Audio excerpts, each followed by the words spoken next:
Sorry, నాకు ఈ decoration కొంచెం ఎలర్జీ. నువ్వేంటి అదోలా ఉన్నావు?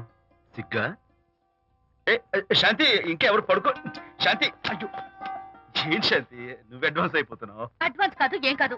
ఏంటండి, మన పెళ్లికి వచ్చిన వాళ్ళకి కొంచెం బుద్ధుండక్కర్లేదు? ఏదో అక్షంతలు వేసి వెళ్ళిపోవాలి గాని మీ గురించి అనిత గురించి నోటికొచ్చినట్టు అవుతారా? మా అమ్మ మాత్రం అదేంటి అల్లుడు గారు ఎర్రతోని పిల్లతో ఆ ఎకలేంటి పక్కపక్కలేంటి అలా రాసుకు పుసుకు తిరగడం ఏంటి, ఇదెక్కడ చూద్యమే అని బుగ్గ నొక్కుంది. శాంతి, పైగా మీతో నేగ్గా మాట్లాడి అనిత గురించి కూపి లాగమంది. వాళ్ళందరి సంగతి వదిలిపెట్టు.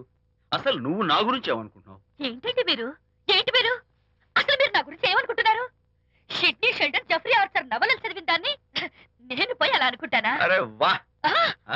కానీ బయట వాళ్ళు మాత్రం మీ గురించి బ్యాడ్ గా అనుకుంటే నేను భరించలేనండి.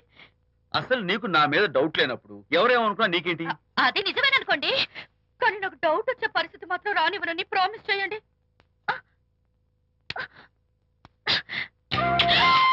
ఇదేంటండి? ప్రామిస్.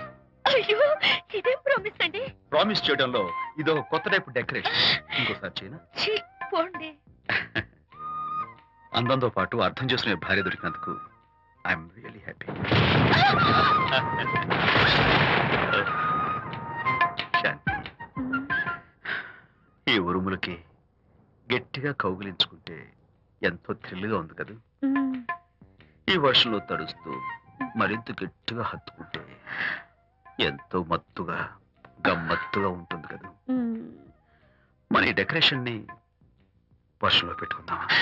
తడిచిపోతామండి. I love you.